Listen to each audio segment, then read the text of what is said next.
Good day, sir.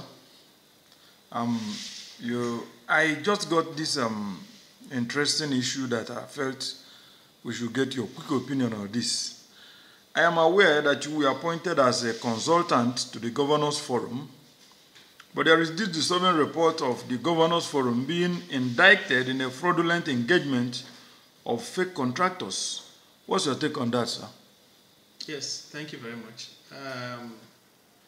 I was really shocked to my bones when I got the phone call yesterday morning from my attorney, Charles Sude, that I should pick up the Nation's newspaper that there is allegation that a fake contractor was used by the Nigerian Governors Forum to execute a fake contract, and that the guy has confessed, all in an effort to divert some of the monies paid to the states, germane to the Paris Club death. So I picked up the paper, and the story was accurate, and that really shocked me. That is what I read, and I'm still surprised.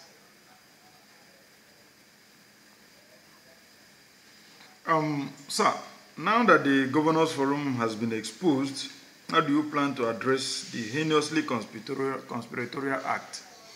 Yes, it is heinous, it is egregious.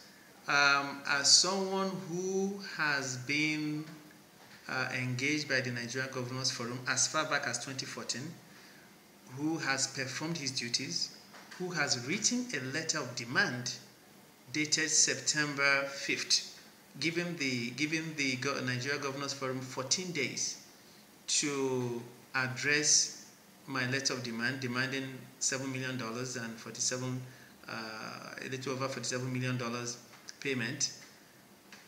I have not received any reply. I have not been called. And to hear that the same Governors Forum that failed to treat my letter has actually taken time to conspire with a fake contractor to execute a fake contract to divert the same money they would have used to pay legitimate contractors like us, has tipped the scale of corruption in Nigeria into a totally different dimension. What I have done, to answer your question, is that I have written the EFCC to investigate my claim, which will portrays their claim that the Nigeria Governors Forum is only interested in dealing with fake contractors to divert the money, because you have a genuine contractor in Judge Uboh that they have not that has written them and they have not addressed, and to come up with a report compelling them to pay me my money, because part of the global best practices, regarding investigative bodies is to investigate and settle civil aspects civilly, then recommend the criminal aspect for prosecution. I have written to the DSS, the Attorney General's office, and funny enough, before the Attorney General was appointed, I briefed him. In fact, our very first meeting, the Algon vis-a-vis Paris Club death fraud was the first briefing I gave him, among others. And when I met with the DGSSS, I briefed him, So I have written them, reminding them of those meetings. And the issue is that the work I have done for the Governors Forum is squarely on record. After the engagement, I found that 15% of the $3.1 billion US dollar judgment, which is about $478 million, awarded to contractors, was a purely judicial fraud, because the contractors were not party to the lawsuit. You don't need to be a lawyer, you don't even need to be a law student to comprehend that you cannot be party to a judgment when you are not party to a lawsuit. Even people in the village, the village court knows that if you don't come to the village court to as a complainant, you cannot now reap the reward of the same complaint. So what I'm saying is that After that, I did my report, a recommendation to the Nigerian Governors Forum, recommending that the 15% should not be paid, that I'm going to fight the judge through my media outlet, And after that, I engaged in a huge media warfare, criticizing the judge, attending the court hearings. And the judge came out with Ganeshinisi, still awarding the 15%.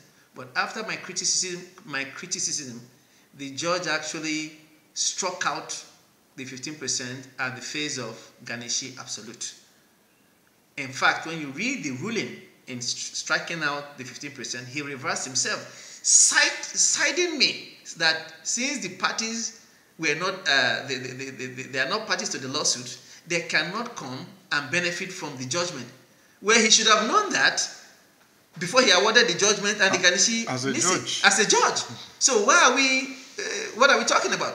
So after this stellar performance in a proper country where merit is celebrated, the Nigerian Governors Forum should have written me a letter of commendation.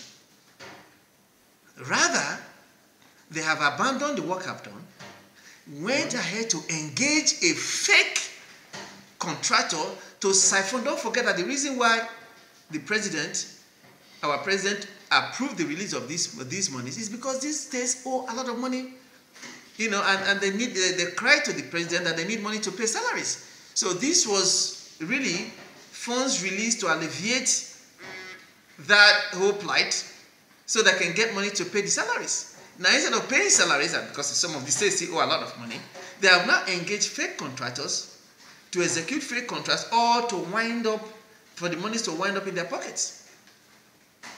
So I have written the appropriate petition, the appropriate authorities I've mentioned to address this issue. Thank you very much.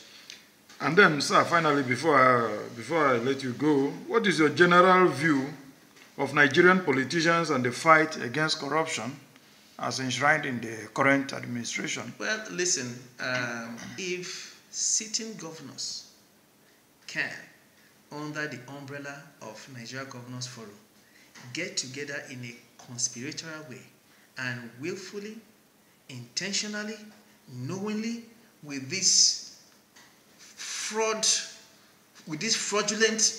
mindset to conspire with a fake contractor to come up with fake bills just to put money in their pockets. Really, it is, I'm submitting that Nigeria is a failed state, honestly. Nigeria is a failed state because these are monies meant to pay workers that need to pay school fees, that need to pay, put food on the tables of their children. It just makes me cry. And that is why I have gotten to the point, and I'm letting Nigerians know that come 2019, do not vote for any of these politicians. They are rogues. They have no interest of the common Nigerian at heart.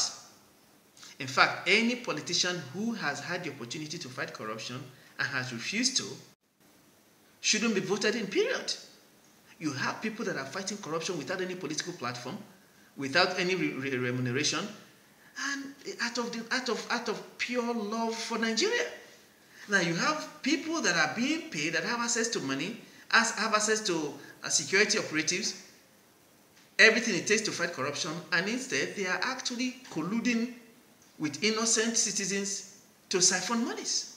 And that is why I keep saying that regardless of President Buhari's intent to fight corruption, the people in Nigeria, the people around him, the people that meet with him, a lot of people that should have fought corruption alongside him, they are not doing it. And he has made this situation really dire. Thank you very much. All right, thank you, sir. You're welcome. Hope to talk to you again soon. You're welcome.